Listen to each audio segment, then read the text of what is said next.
And so while President Trump still recognizes the border crisis needs to be fixed, Nancy Pelosi's Congress is taking a far different approach. It proposed budget documents that were released recently. The Democrats want to cut Customs and Border Protection's budget by $927 million. The proposal rescinds $2.6 billion allocated for border wall construction. What do the Democrats' budget fund? Policies that make America a sanctuary city. From paying for attorneys for illegals to banning deportation of illegals, it even offers to pay detainees minimum wage for work conducted while in detention. Well, for his reaction to all this, I want to welcome in Republican Congressman from Texas and former White House Chief Medical Advisor, Congressman Ronny Jackson is with us. Congressman, great to have you on the show. Hey, Grant, thank you. I appreciate you guys having me. Absolutely, Doc. So you Grant, were with the president today. Yeah, we sure were. Go ahead. We've been how out here with him important all day was today. this? We're out at the border. It was fantastic. I mean, it was very important. We're out here just at the border. You can see behind me part of the unfinished border wall here. We're right outside of McAllen, Texas. The president came down here. You hit the nail right on the head when you opened up. We need leadership down here. That's what we're not getting from the Biden administration. So Governor Abbott invited the president to come down here. President Trump came down here, and they're providing some of the leadership that we need to solve this crisis that was made by the Biden administration. And so we had a great meeting today. We sat down. We had a round table. We had sheriffs, law enforcement, DPS, landowners. We had just all kinds of interest from down here on the border, people that are just sick to death of what's going on down here. And they talked to the president about what the problems are down here. And you said also, the main thing is that they got rid of all the Trump policies that were working at the time. And it's just horrible down here right now. We just got an epidemic of human trafficking and drugs and all kinds of stuff coming across the border. Well, Congressman, I can't help but notice behind you is the wall. It's unfinished. I take it that is a Biden job that the wall is unfinished there.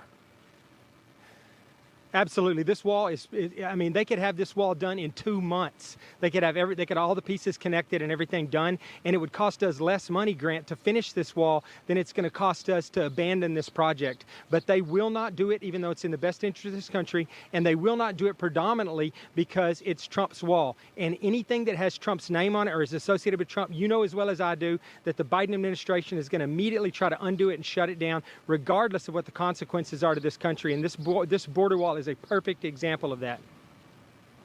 Well, we know the consequences are great. I want you to listen to a soundbite. I know you were right there with the president when he was talking like this, so you heard it before. But for our viewers who haven't heard it, this is the president talking about the Democrats and their quest for open borders. I mean, the real question is, do they really want open borders, or are they incompetent? There's only two things. You're either incompetent, or for some reason you have a screw loose and you want to have open borders. There's a third option there, is that they want open borders. They're not just incompetent, but they're also devious in their motives for those open borders, Congressman. Well, they absolutely are. It's a combination of both. The White House is full of people with bad intentions and incompetent people. We can see that. And so what they're doing right now is they're trying to get as many people over here as possible.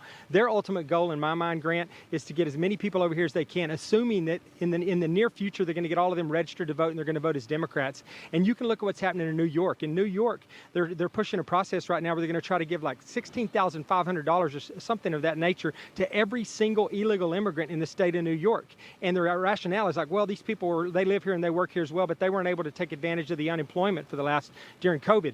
But what they did is they're going to give them those checks, and simultaneously they're going to register them to vote in state elections in New York. And then it's only a matter of time before they start making the argument like, well, they've been voting in state elections in New York for some time now. Why can't they vote in federal elections?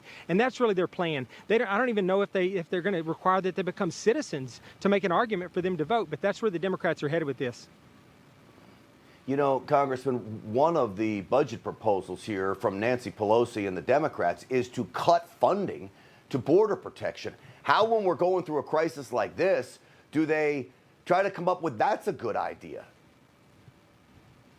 They have no good ideas, Grant. I'm telling you, their budget right now, they're going to give, what is it, like something $80-something billion to the IRS and hire another 87,000 auditors so they can go after everybody's tax dollars and make sure they squeeze every dime out of you. Simultaneously, they're going to increase the budget of places like the EPA 22% so they can make life miserable for small businesses, farmers, ranchers, the people that run this country. And then they're going to turn around where we need the money in DHS with the Customs and Border Protection, and they are going to cut their budget.